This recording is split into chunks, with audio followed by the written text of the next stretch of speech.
What's going on, guys? It's Hoodie Hutch, and today I wanted to bring you something interesting, something we haven't done so far on this channel. I wanted to talk about the Seahawks roster move so far in free agency. All right, we're gonna start off from the latest acquisition to our first one, bringing from our re-signings to. All right, so let's get started. The first player we have, the newest acquisition, Jerome Baker. Love this move. Still would have rathered getting Patrick Queen. He's a dog, but Jerome Baker, that's a great second option. He provides a lot of athleticism. He makes a lot of good plays sometimes. There's trade-offs like, let's just say Patrick Queen. They call him a Roquan Smith merchant. People find anything to hate about.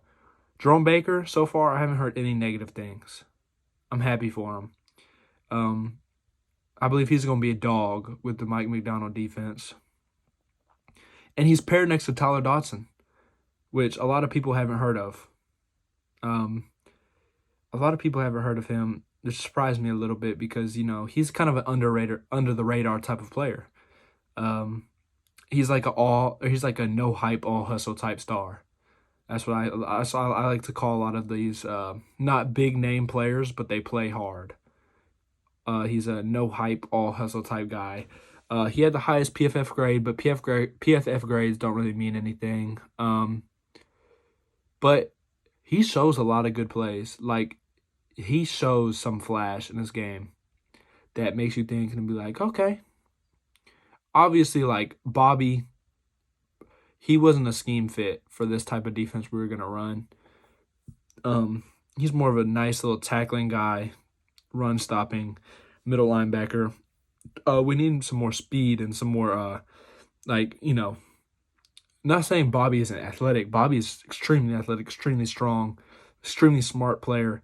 But I think, maybe for what the money's worth, it was his time to go. Which sucks to say because love Bobby. Thank you for everything you've done for us, Bobby. But maybe it was your time for you to leave as a Seahawk. I will hate seeing you in that Commander's uniform, though. That will kill me. I don't think I'm going to watch one of y'all's games. I hope you don't get a highlight on the first week of the NFL and I have to watch it in a Commander's jersey. I'm gonna die. I can't do it.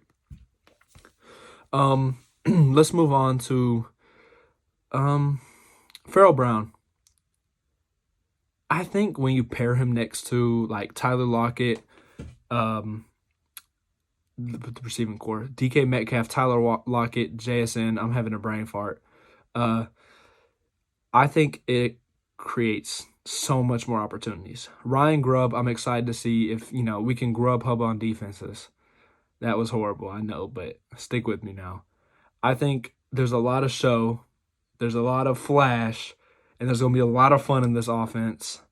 I just think Farrell Brown, he was a good move for, the tight end room needed a second tight end because the Seahawks kind of play with multiple tight ends sometimes.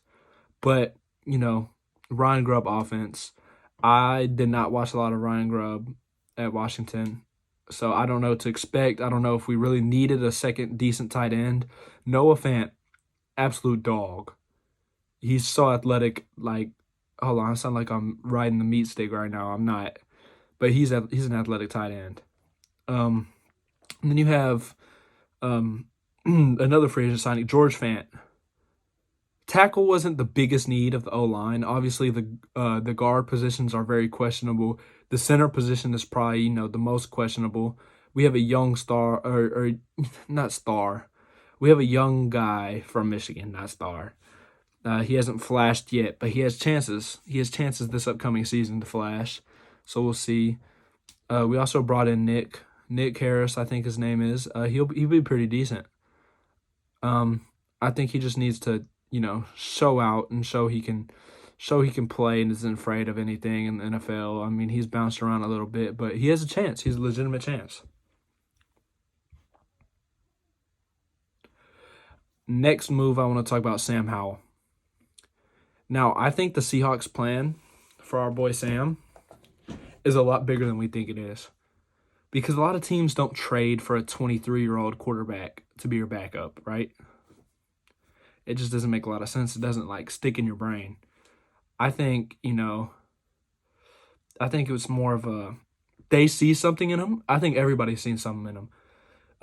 He's a better passer in his first 18 games than Josh Allen. People have spread that stat around. Stats don't really mean anything, right? So sure, he had better passing stats. Now, Josh Allen's rushing stats compared to Sam Howell's were crazy. Don't get me wrong. Sam Howell does like you saw a couple clips against the Giants game. He'll put his shoulder. He puts his body on the line. He doesn't care sometimes.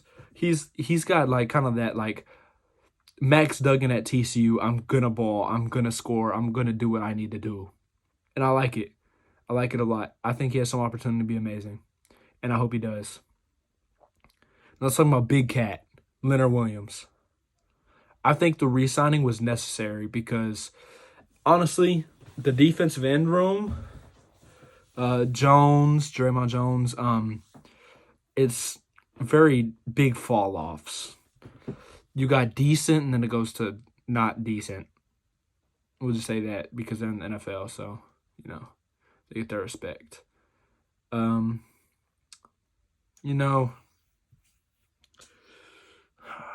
how to say it. But Leonard Williams, he's somebody I think we needed. We needed back for sure. He's a bigger defensive end. We needed that. Size on D-line matters a lot because you need to be able to move the line of scrimmage. And sometimes he does have a little wiggle to him. He can be a little agile sometimes, which is what we need. So, obviously, he's not going to get any younger. He's getting old. So, I think from now, like in his 30s, I think we just give him the bag, give him what he wants, and let him ball out. Let him do what he needs to do as a man. So, that'll be a fun one.